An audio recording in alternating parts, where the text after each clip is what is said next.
117 hours sitting in the Rajya Sabha, the Parliament passed the Waqf Amendment Bill 2025. And the bill was cleared with 128 votes in favour and 95 against, following earlier approval in the Lok Sabha. Listen in. Ayes 128.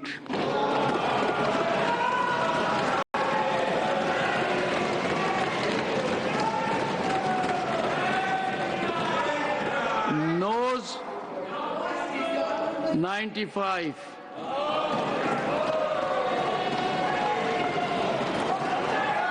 Abstention 0.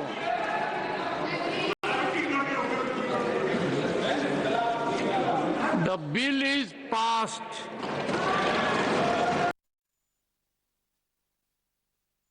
The opposition slammed the bill as anti-Muslim and unconstitutional, accusing the government of trying to sow seeds of conflict and sub-Waqf properties. Now, he warned that the centre, it could disturb the peace and harmony in the country. Listen in to what Mallikarjun Kharge said. और अब क्या कर दिए कि मुसलमानों को निकाल दिए, नॉन मुस्लिम्स को डाल रहे। क्या यही चीज हिंदुओं के लिए करते हैं? क्या यही चीज सिखों के लिए करते हैं, जैन्स के लिए करते हैं? और मुसलमानों को तंग करने के लिए हर चीज में आप हाथ डाल रहे हैं। तो ये चीजें जो कर रहे हैं ये अच्छी नहीं है। इससे झगड़ा नहीं, इसमें देश में झगड़ा होता है, ये झगड़े की आप बीज डाल रहे हैं। Well, Minority Affairs Minister Kiren Rijiju defended the bill, saying that the Waqf Board is a statutory body and should remain secular, justifying the inclusion of non-Muslims as a value addition, not a disruption. In fact, Rijiju also blamed the Congress for keeping Muslims poor despite ruling India for 60 years and said Prime Minister Modi is now working to uplift them under Sabka Saath, Sabka Vikas. आप कहते कि मुसलमानों में बहुत गरीबी है और गरीबों के लिए सोचना चाहिए। इस देश में आजादी से लेकर के लगभग 60 वर्ष तक आपने सरकार चलाया, विशेष करके कांग्रेस पार्टी। तो अगर मुसलमान गरीब है, मुसलमानों में गरीबी ज्यादा है, तो किसने बनाया? आपने बनाया। उसको ठीक करने के लिए नरेंद्र मोदी जी का नेतृत्व में हमको काम करना पड़ रहा है। अगर गरीब मुसलमान का उत्थान हो जाते उस समय, तो हमको इतना मशक्कत करने का जरूरत ही नहीं होता। आपने अधूरा छोड़ा है, काम नहीं कर पाया, हम कर रहे हैं। हम तो सिर्फ समर्थन मांग रहे हैं आपको। आप इतना हमको डराया बोलता है, मुसलमानों को डराया। हम मुसलमानों को नहीं डरा रहे हैं, आप डरा रहे हैं। आप डरा करके मुसलमानों को आप हमारे मुख्य धारा से बाहर करने का कोशिश आप कर रहे हैं और आगे गुमराह करने का कोशिश मत कीजिए। Now, he called the bill historic, saying it ensures transparency, reducing Waqf contribution mandate audits, and will benefit crores of Muslims. That is Kiren Rijiju. In fact, Parliament also cleared the Musliman Waqf Repeat Bill 2025 after both houses gave the nod. In fact, earlier the Lok Sabha had cleared it with 288 members supporting it and 232 opposing it. But what else did Mallikarjun Kharge say, as well as other political reactions that have come in? Let's listen. हमारा interpretation जो है हमने उनके सामने रखा, लेकिन अगर वो नहीं मानते हैं तो इसका मतलब है कि पहले से वो नकारात्मक स्टैंड लिए हैं, वो उसको आगे चला रहे हैं। लोकसभा में बिल पास हो चुका है और राज्यसभा में भी मतलब 128 वोट से मतलब ये बिल पास हो चुका है। और एक तो भूमिका हमने रखी है कि भाई हम मुसलमानों के विरोध में नहीं है, हम मुसलमान को पूरा सपोर्ट करना चाहते हैं और गरीब मुसलमान हो, बाकी मुसलमान हो, सबको सपोर्ट करना चाहते हैं। और मोदी सरकार ने अपना जो सेकुलर स्टैंड है ये देश के सामने रखा है और वक्फ बिल के माध्यम से तमाम जो मुस्लिम कम्युनिटी है उनको न्याय देने वाला बिल पास हो चुका है। 125 to 92 on the amendment. and 128 to 95 for the passing of the bill. So in any case, they had the majority. They had it in the Lok Sabha, they have it in the Rajya Sabha. But you can see the division in the country, even in terms of the numbers, because there are substantial numbers which have opposed the bill. So this will have political implications, and especially in respect of political parties who have given the support to the BJP, because there's an election in Bihar coming. And of course, it makes very little difference to the TDP, because their elections are far away. But at least historically, they will be remembered for having supported the bill. And that may have political repercussions in the long run.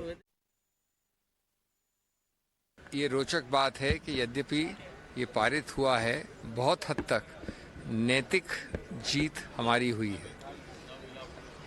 बहुत बड़ी मात्रा में लोकसभा में कोई 30-35 vote का फर्क था, विरोध हुआ इस बिल का। राज्यसभा में भी 92 और 95 2 वोट आए हैं, बड़ी भारी मात्रा में है। और पहले वोट में तो आम बहुमत भी नहीं था सरकार का, दूसरे वोट में बहुमत था 250 में। तो ये बहुत संकीर्ण बहुमत है। मैं समझता हूँ इससे देश का, जनादेश का एक जो मूड है, जो मत है, वो जाहिर होता है। ये हुई पहली बात। कोई इसमें ज़बरदस्त समर्थन नहीं है। ये जानबूझकर अपने बहुमत का दुरुपयोग करके जोर ज़बरदस्ती से, गणतांत्रिक तरीके से नहीं, ये डाला गया है, थोपा गया है। नंबर 2, मुझे इस पर कोई संदेह नहीं है कि अगर इसमें चुनौती दी जाएगी कभी भी बाद में, तो बहुत अच्छा चांस है कि न्यायपालिका इसको असंवैधानिक करार करेगी, विशेष रूप से अनुच्छेद 26 और 25 के अंतर्गत संविधान के। भारत के लिए एक ऐतिहासिक दिन है और मैं मानता हूं कि असली सेक्युलरिज्म के लिए एक बहुत ही महत्वपूर्ण ऐतिहासिक दिवस है कि दोनों सदनों में, लोकसभा में और राज्यसभा में, वक्फ अमेंडमेंट बिल पारित हुआ है। मुझे पूरा यकीन है कि जिस प्रकार से 370 जब हमारे संविधान से एब्रोगेट किया गया, उस समय भी विपक्ष के लोगों ने फियर मॉन्गरिंग का काम किया, हमारे देश की अक़लियतों को एक प्रकार से मिसलीड करने का काम किया। और आज उन्हें ऐसे एहसास हो रहा है कि 370 हटने के बाद कश्मीर में बहुत विकास हुआ है, कश्मीरी पंडितों के लिए, कश्मीरी मुसलमानों के लिए। उसी प्रकार से मुझे यकीन है कि आने वाले दिनों में, महीनों में मुसलमानों को कॉन्फिडेंस मिलेगा कि जो वक्फ अमेंडमेंट बिल है वो आम मुसलमानों के हित में है, हमारे देश के सेक्युलरिज्म को मजबूत करता है। और जिस प्रकार से ऑपोजिशन पार्टियां नकारात्मक राजनीति करते हैं, लोगों को गुमराह करते हैं, उनको कोने में धकेलने का कोशिश करते हैं, उनको विकास का लाभ से वंचित रखते हैं, वो राजनीति हम एक प्रकार से आज वोट के माध्यम से बिल को पारित करने के बाद उसको हम समाप्त करने जा रहे हैं। कैसे पारित हुआ ये भी देखिए, आंकड़ों की कहानी अपनी एक अलग होती है। हम सिर्फ इतना कहना चाहेंगे सत्ता पक्ष से कि गरुड़ और अभिमान और अहंकार का जो सम्मिश्रण है उनके अप्रोच में, उसको त्यागें। बहुमत का मतलब ये नहीं है कि विजडम का पूरा भंडार आप ही के पास है। हमने इसी सदन में तब ये हुआ करती थी, हमने फार्म लॉज पास होते देखा और फिर उसे विड्रॉ होते भी देखा। तो अभी भी कहेंगे, हाथ जोड़ के विनती करेंगे कि आंकड़े के प्रबंधन आपने कर लिए, लेकिन लोगों के अंदर जो डिससेटिस्फैक्शन है, एक सेंस ऑफ एलिनेशन है, उसको एड्रेस करिए और उसके लिए रूल बनाते वक्त और जिस तरह की चीजें हो सकती हैं उसको दुरुस्त करिए। Let me cut across to Pragya Kaushika, my colleague joining me live this morning. Pragya, very good morning. Given the aspect of what we've seen, in a sense, what does this mean now going forward? After the two-day marathon debate, of course, we know the point of views are pretty strong for the ones who did oppose it.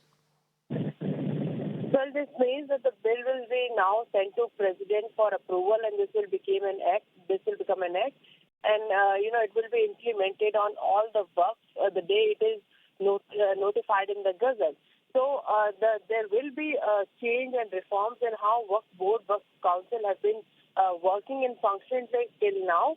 we are obviously seeing an opposition from various India bloc parties like Congress, Samajwadi Party, and they're also saying that they are standing with the Muslim bodies like All India Muslim Personal Law Board on this front, and they are also, threatening and warning the government at one point of time, saying that the impact will be seen in next few months, when government will have its hands full on the change of how these boards are going to function.